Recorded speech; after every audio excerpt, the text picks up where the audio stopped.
Buckle up, excellence junkies, because this podcast is definitely for you. Welcome to Rocket Fuel. Do you wish that you could surround yourself with people that love to kick ass just like you? Well, come to my party, baby, and meet some of the brightest stars in the entrepreneurial galaxy, because it is my mission to give these entrepreneurs a platform to declare what they are on this planet to accomplish and to show you why they are rocket fuel. And we're live. Hello, guys. I hope you're having a wonderful day and welcome to the Rocket Fuel podcast.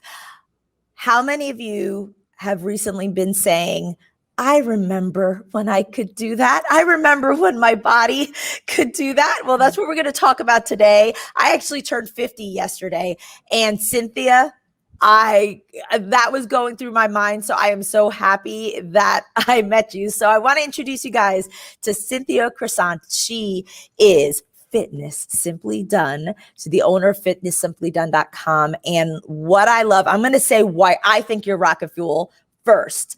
You're rocket fuel to me because there are so many of us that were really active when we were younger, and we kind of feel like we lost it and it's never going to come back. And I'm so thankful to have met you because you dedicate yourself to helping people remember that. And so you tell us why you think you're rocket fuel for your peeps.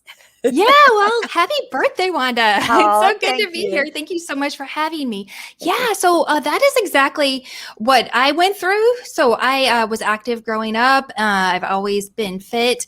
But as I was growing up and got a little bit older, I started to get these aches and pains, and I couldn't do what I had always done. I felt like really frustrated, like I couldn't do anything because I always wanted to do the really intense dancing and jumping. And I thought, well, if I can't do that, then what can I do? I think a lot of people fall into that kind of all or nothing mentality. Yeah. And so I found a different way to do it, and it's really helped me to feel like my body is back. I feel so strong and confident, even as I've gotten a bit older. And I'm just super excited to share that with other people, especially people like entrepreneurs who, you have to have your health. I mean, you can't take a bunch of time off if you get injured, or you can't sit and type. It's super important to take care of your body.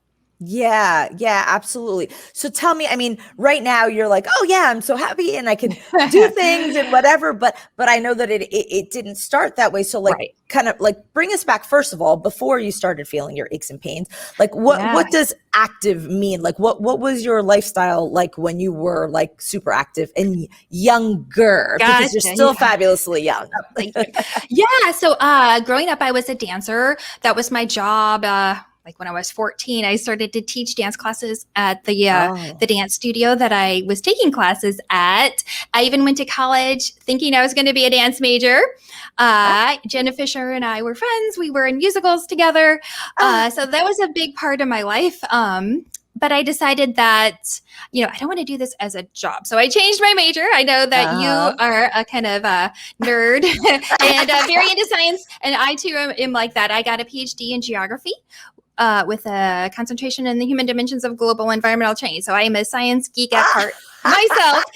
A dancer geek. Yeah. I love it. Yeah.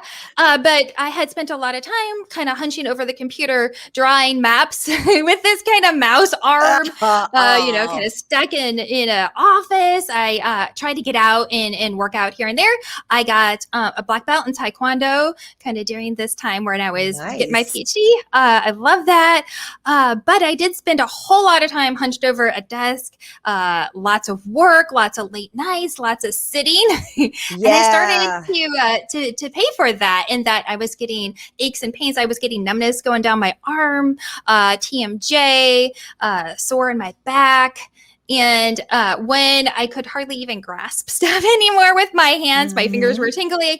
I went to the doctor and they're like, your neck is kind of, the vertebrae are getting too close, some issues there. And it's because of your posture. It's because of all these bad habits that you've developed. Yes. And they sent me for a bone scan. I broke my toe twice, like the same foot. And they were like, that's not normal. So we got bone scan, found out I had osteopenia, the first step toward Wait a second. osteoporosis. Yeah. So how old are you at this point? At that point, I was like 35. I wasn't like that old. So that's young. So you're like, okay. I mean, and I'm sure many of the people listening are like, oh yeah, my back is like, as you're saying it, I'm like stretching my neck. I know, right? I mean, like, I don't know who those people are with the horrible posture and the like crimped up arm. So you go to get checked out, and like on top of like, you need to correct your posture and stuff, then you have osteopenia. And so osteopenia is osteopenia. Is a reduction in your bone density. Right. Yes. And that was a kind of wake up call for me, because I thought, I've been jumping around. I've been doing all these workouts all my whole life. And I thought I was living really healthy, but I realized I needed to make some changes, like in the way I was working out and taking better care of myself, being really focused on the health aspects of workouts rather than just, feeling the burn and just kind of getting off on the adrenaline, basically. Yes. Yeah. Yeah. So, I hired a trainer. I was really dedicated. I immediately hurt my back because they saw me as being really fit. So let's go lift. And it was just the wrong approach. And I can see a lot of women sympathizing with that, in that, big, heavy barbells, that's kind of intimidating. And they see a lot of people like CrossFit maybe is a little intense and getting hurt. So I was one of those people that was a little bit nervous about starting to lift really heavy. And then I tipped a toe in there and I got hurt. So I was like, oh, I don't know about this. Wow. But I was really dedicated. So I got certified as a personal trainer, and I just committed myself to doing all this and helping people. And I was like determined, I'm going to find a way to do this. And I kept doing research because, I'm a geek at heart, and looking into this and looking into that. And I found kettlebells, and I thought, well, that's kind of like bite size, it's a little less intimidating than a barbell. So I got really into doing that. And I was like, I'm going to sign up. I'm going to get certified in kettlebells. So I signed up for this really expensive certification and just trained so hard for it. And I ended up getting injured. And, it was just a bad time. Also, I always was curious about kettlebells, and the thing is, or kettlebells. Right? Kettlebells. That's what the cool kids say. I know what you mean when you say kettleballs. People say that. Kettlebells. Clearly, I'm quite experienced with those kettle things. I get what you mean, though. Yeah, but I mean, it makes sense. They're more manageable weights, right? But you could really hurt yourself if you don't do those correctly. Yeah. So I found that out the hard way. Yeah. I was getting injured. I'm like, everything I do, I'm getting injured. I was getting so frustrated because I was like, I feel like I'm trying to do everything right, but I keep getting injured. Right. So long story short, I ended up passing my test, and I was kind of beat up at that point. But then I did some more research, and I found out about this the movement program called Original Strength, about going back to learning how to move the way the body was designed to move, with rocking and rolling and crawling and tying the upper and lower body together, right and left sides. So I really practiced that, and it really made a big difference. I felt like, finally, I feel like all my muscles are moving kind of together in a synergy, and I started to feel better. I started to get stronger, actually, when I kind of stepped back from all the like super heavy lifting I was trying to do, and I just focused on these kind of fundamental, basic, like rolling is pretty basic. I was like, at first I was like, I am too advanced for this. This is right, exactly. I can't believe I'm doing crawling and rolling. It seemed really remedial when I first started playing around with it, but after being dedicated to it for a while, just being really consistent in my practice of it, it really started to make a big difference. I mean, I had gone to physical therapy and other doctors, you name it, chiropractors, everybody. Yeah. And I mean, it would help a little bit, but it just kind of like was always coming back. But I found this movement style, and it's really helped me. And I've grown that with other things, like got into what they call ground force method. It's about primal movements, moving like, silverback or like a worm. And, it's kind of fun. Yeah. So all these other kinds of modalities and ideas of movement and what movement it is and what exercise is has helped me to kind of step back and fortify my foundation so that now I can layer the heavier weights on top of it without getting so injured. Yeah. And so other people saw that I was, because they saw me a mess when I was getting certified in kettlebells. And then they saw me like coming in, like, because I had to recertify. I had to go through all that again. And I came in and it was kind of like, no big deal. And they were like, well, what did you do that now it's no big deal for you? And I was like, I've been doing this and that. So people wanted to know about this. Like, how can I do this so that I'm not like killing myself all the time? So I became kind of the go-to person for if I have this injury or that injury or a way of trying to get around things that are holding you back so that you can go in, you could get your certification in kettlebells, you could go back to running or doing your Zumba class or, hiking with the Boy Scouts or, kind of whatever it is that you want to do, but you're like, I just feel like I can't do it. And I'm so frustrated. People are like, I know her, she helped me, she helped herself. So yeah. I became a go-to person for that. Yeah. It's so interesting how, obviously the main focus was just to get yourself back on track, right? And clearly you were persistent, right? So many of us take a while. Yeah. That journey was really long. You tried a lot of different things. I did. And so many of us get frustrated and are just like, well, I guess this is just kind of how it is. And if you don't have people around you that are trying to solve the problem, you'll just accept it, right? Like where people are like, well, you're getting old. I had people tell me that, like, why are you fighting it? You're just getting old. And I was like, no, I can do this. Yeah.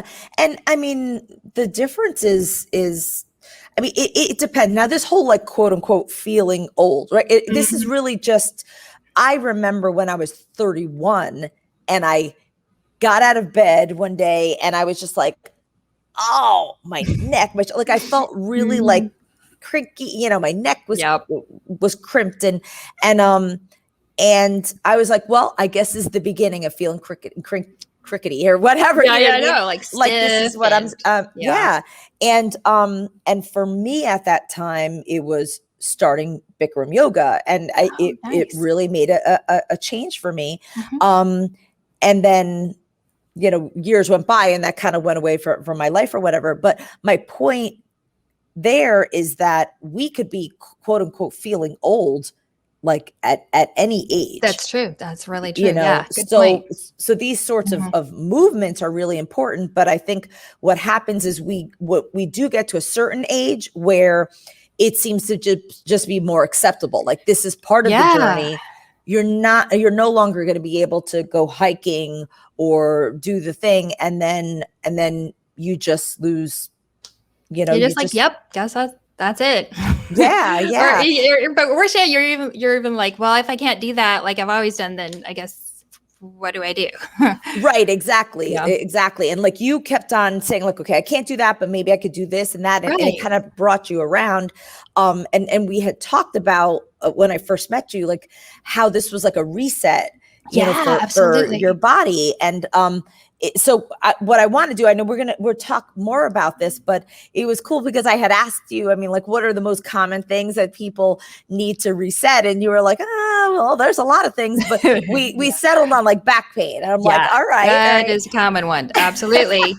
And so I want to tell you guys, like, Cynthia was so wonderful. She put together this primer on, I love it. It was like, finally ditch back pain in 3 simple steps. And I was like, yeah, okay. I'm like, it sounds fabulous, but yeah, sure. Let's put it together. So I'm gonna put the catchword up on the screen for those of you watching on video. Cool. If you're listening on the podcast audio only, then please make sure to text RF for Rocket Fuel -reset to 411321. So 411321 is the phone number. The message will be RF-reset, and we'll ask you for your email address. But you will receive this great guide on how to finally ditch your back pain. And she said 3 simple steps. I'm like, okay, cool. Write the piece. Let's see what it is. And I will tell you that I started doing it in my office because I'm like, oh, I feel so rickety. Now I think you recommended trying to do this for like 2 weeks. Yeah, right? it takes a little bit of time. It's not going to Obviously, probably it's not gonna. fix it like, oh, I did it. Now I should be better kind of thing. Yeah, like ta-da! Yeah. But and Yeah. so I have not been consistent, Mm. but I did feel in just starting to do it, I was like, I felt like more opened up and just Good. circulation and movement and stuff. So Gotcha. I really want to encourage you guys listening, if one of your quote unquote symptoms of feeling old is back pain and it's, you're sitting at your desk and you just feel really super tight, right? Then definitely text for this guide. It's like a great simple movement program. And I really, really felt the difference. I was very, very appreciative. So I must say, I was just like, okay, sure, let's do that. And then when I received it, I'm like reviewing the copy and I'm like, I'm going to try these. Whoa, this feels good, right? So Great. I highly recommend it. And for those of you that are listening internationally, you could text to the number +1 909 741 1321. All right. So +1 909 741 1321. And the message will be RF-reset. It's all one word. All right. I don't want you guys to miss out on it. But so you picked back pain. What are some of the other symptoms that are the more common things that people come to you for? A lot of people feel achy knees or shoulders. Those kind of also can get a little tight, a little achy. A lot of that relates to having the glutes not work as well as they should, and then other joints have to kind of take up the slack on that. Yeah, what do you mean by that? Well, a lot of people are sitting. I know. Like in my past life as a geographer, I was sitting. And so many people, I mean, it's just what you have to do these days, right? You just sit. But when you're sitting, I mean, your butt doesn't have to do very much when you're sitting, right? So it just kind of turns off. And then when you get up and you ask it to, you're like, I'm going to go play basketball with my kids for a little bit. And you have to jump and you have to do these things. It's not right there to turn on. And so then other muscles try to kick on and kind of do the work of the glutes or you get injured. So a lot of that can be in the glutes are kind of the gateway between the upper body and the lower body. So it goes kind of both ways into the shoulder, into the knees. So interesting. Yeah. Well, it's interesting because I've also heard a lot of people refer to, like, if you have back problems, then you should work on your abs and your core. Yes. But for some people, it's like, okay, I'm working on my core, but it's not making a difference. So maybe it's a glutes thing. It could be, or it could be that kind of a little bit lower down than like your abs, like into the front of your hips. When you sit a lot, if you look kind of at the angle there, it gets kind of closed up. And so that can get kind of shrunk up. It's like, oh, I don't need this space anymore. So it kind of shrinks up like a shriveled up balloon. But then when you stand up and you ask it to be really wide, it doesn't have that space anymore. So it gets really tight. And so totally makes sense. That tightness in the front of your hips, it could pull things on the back side because it doesn't be straight there. So it kind of is pulling on the back. And so that can cause back pain too. Yeah. Interesting. So then in turn, like all of the movement kind of addresses like some of these things. And of course, like you could do some of this stuff on your own. Absolutely. You could. But the big difference is being able to work with somebody like you, because as I'm doing the exercises, then I could say, well, I notice this when I'm doing this, and I notice this feeling. And then that's probably an indicator of what I should be working on more, right? Yeah. And the guide is a good start, but there's a whole lot more that you could do. It kind of leads into more and more and more. It's kind of almost like a whack-a-mole. Like you kind of get one thing kind of under control and another thing pops up. So it's part of a larger program. Yeah. So tell me how, oh gosh, I have so many questions. Yeah. So back pain is one thing. You're saying like shoulder, like neck pain, and then you're saying knees.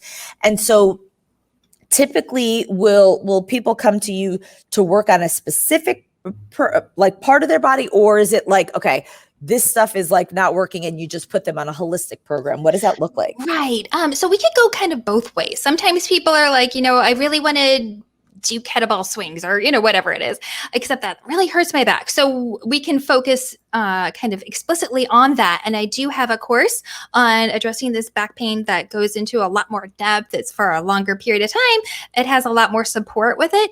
Nice. Or maybe people just want to generally get stronger or more fit or more healthy. So then I have another kind of more tailored kind of one-on-one opportunity to work with me in that way, where we do more individual sessions, cover kind of everything rather than just focusing on trying to get the back pain a little bit better. So there are two different options there. Yeah. And so where are you located? I am in Houston. You're in Houston. Texas. So now in this past year, have you been able to do any one-on-ones virtually? I have. And it's been so nice because even when everything got shut down, all the COVID happened and the gyms were closed, I was able to connect with my clients and keep them active, because that's kind of one of the worst things you can do. Once you start to feel better, you're like, oh, I feel better. And then you just kind of stop. You're like, oh, I don't need to do that anymore. Then it starts to creep back in there. So we were able to do it through Zoom. It was actually working better. They actually told me, like, this worked better than I thought it would. So it was really convenient. They don't even need to leave their house. So it worked out really well. Yeah. And it's so interesting, like in this past year and a half, where, I mean, even the most like active people had to sit in front of a computer to do. I mean, I have friends that were like dance teachers and this and that, and and they're trying to do their work in front of a computer, which is also kind of interesting, because then you have a whole bunch of people that weren't used to doing the sitting. This is true. Yeah. Right. Mm-hmm, right. Mm-hmm. And so even as a result of the pandemic and how people have changed the way they work, I mean, gosh, there are tons of people that you could help. So tell me, when was it that you decided to become an entrepreneur and do this for other people? I mean, you saw this success, and how did your osteopenia improve? Yes. So the good news is it did. So once I got, So I got tested. I was kind of just too shy as far as, the bone density to be considered normal. So I was classified as having osteopenia. And then I got retested later on just to kind of follow up with all the doctors I had been seeing. And they're like, hey, you know what? You've increased it enough that you're no longer in that kind of at-risk category anymore. So it was great. Whoa, I was so happy. That was one of